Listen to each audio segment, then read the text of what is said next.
welcome back to Marcella's Way. So as you see here and from the title, today I'm going to be showing you guys how to press puff vinyl. So I have this Gilden shirt right here on my heat press, and my temperature is at 310.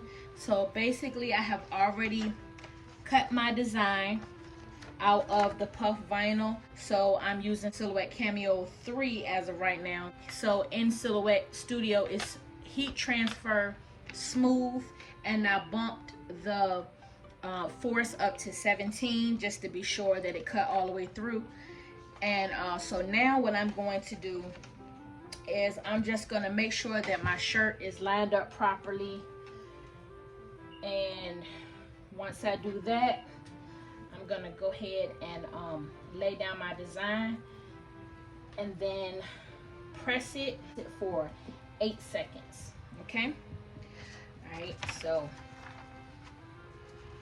all right, 4 fingers down, make sure everything is lined up properly.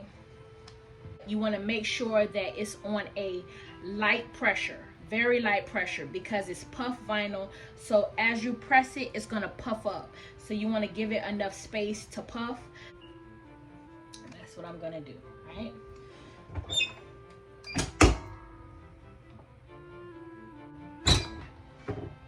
All right.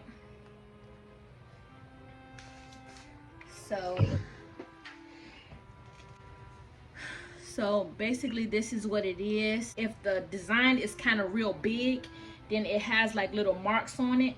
But if the design is small, then it doesn't have that. So if you see here, everything did fine. Like I said, 8 seconds and 310, light pressure, very light pressure. So there we go. All right. Thank you guys for coming back to Marcella's Way.